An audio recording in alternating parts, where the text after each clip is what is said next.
Hello, ladies and gentlemen, and welcome to the Discriminating Gamer, the board game review show that thinks that when the Kool-Aid Man says, "Oh yeah," he says so ironically. My name is Cody, and today we're going to take a look at the very first Star Wars game that Fantasy Flight has released in the Force Awakens universe, the Force Awakens films. We're very excited to take a look at Star Wars X-Wing Miniatures, the Force Awakens core set.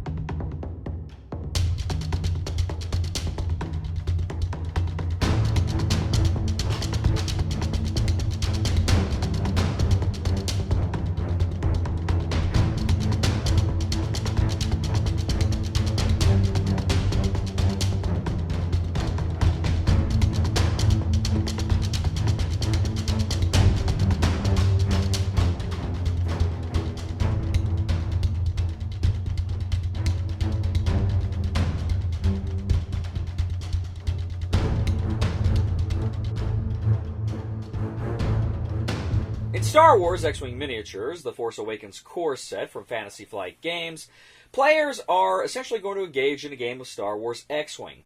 This game is a standalone game. You can play it right out of the box itself. But really, too, it's kind of an expansion, because essentially it's very, very similar to the original core set that came with the original Star Wars X-Wing Miniatures game. That, of course, was set in the original trilogy, and this one, of course, is set in the brand new film in the brand new trilogy. If you'd like to learn exactly how to play Star Wars X-Wing Miniatures, there's a lot of great videos out there. You can go check that. In this video today, I'm going to talk primarily about the differences and some of the new things that you're going to find in this new Force Awakens core set. First of all, the models themselves. Now, they're in X-Wings and they're TIE Fighters. They're very similar in a lot of ways to the original models you get in the core set, but of course they're different. They're slightly updated, slightly sleeker. They got different paint schemes, and so there is a visual aesthetic here that is somewhat different from the original game. And that alone is really, really cool. The models look beautiful, as they always do with the Star Wars X-Wing Miniatures games. First of all, let me talk about some of the new ships that come in the game and the cards that come with them. First of all, let's take a look at the New Order TIE Fighters. Now, first of all, you have Epsilon Squadron. You have an Epsilon Squadron pilot, and you have the Epsilon Leader. Now, the Epsilon Leader's text is, at the start of the combat phase, remove one stress token from each friendly ship at range 1. You have the Omega Squadron pilot and the Omega Ace. The Omega Ace allows you to spend a target lock and a focus token to change all of your die results to critical hits. You have the Zeta Squadron pilot and the Zeta Ace fighter. For the Zeta Ace, when you perform a barrel roll, you can use the 2 forward template instead of the 1 forward template. You'll also notice that all of those TIE Fighters have one shield. For the Resistance pilots, you have the Blue Squadron Novus, the Red Squadron Veteran. The Blue Ace is cool because when you perform a boost action, you can use a hard one to the left or the right instead of the soft one to the left or the right. The only named character card in this set is Poe Dameron, or as I like to call him, Damn Poe Man. Because he doesn't have a lot of money. Anyway, when Poe Dameron is attacking or defending, he can spend a focus token to change one of his focus results into a hit or an evade.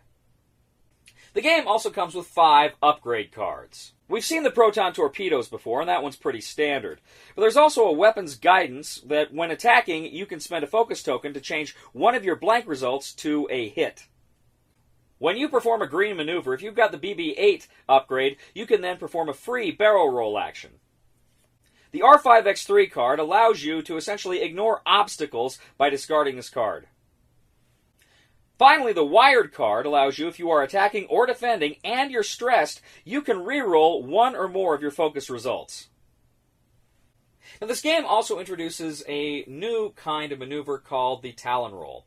Now, in the case of the TIE Fighter, it's a soft 2. In the case of the X-Wing, it's a hard 3. And essentially, as you're coming out of that roll, you can then essentially rotate your ship on a 90-degree angle to this template. So as you're moving at a curved angle, you can turn in at 90 degrees, which is very, very cool and was really, really useful in the games that we played. There are also a few little things here and there that are a little bit different. There's some timing clarifications and some other things. The game also comes with a learn-to-play guide, a rules reference guide, and a set of missions, 3 missions that are unique to this game.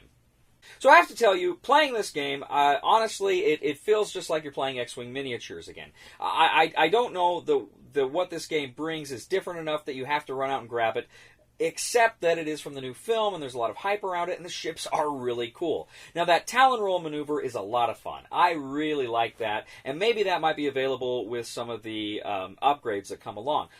Some of the expansions that come along. But the fact of the matter is, I don't know that you need to buy this one. If you've already heavily invested in the regular X-Wings, I mean, if you are, you probably want to buy this because you're a completist.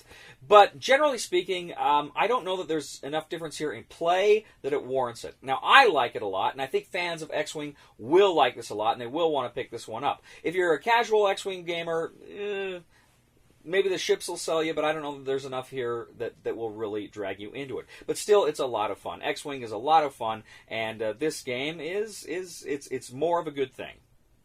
Now, this game is fully compatible with the other expansions and core sets of X-Wing, so if you want to mix eras of Star Wars here, that's entirely possible. You can totally do that, and I imagine a lot of people will. I probably will here sooner or later. I think, actually, that might be a lot of fun, kind of mixing and matching some of these ships, and it's going to be really, really, really cool to see what expansions come, and they'll probably wait till after the movie comes out when we can see all the different ships, that we can incorporate those into this game, and I'm really looking forward to that.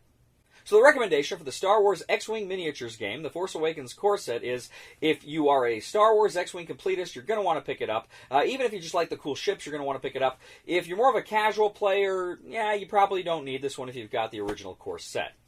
Thank you once again for joining us today on The Discriminating Gamer. As always, we ask you to please leave a comment for us on YouTube, on Board Game Geek, on our Facebook page, or on thediscriminatinggamer.com. We ask you to please like us on Facebook and subscribe to us on YouTube. We are The Discriminating Gamer. The Force Awakens? It never went to sleep, baby. Please somebody help me.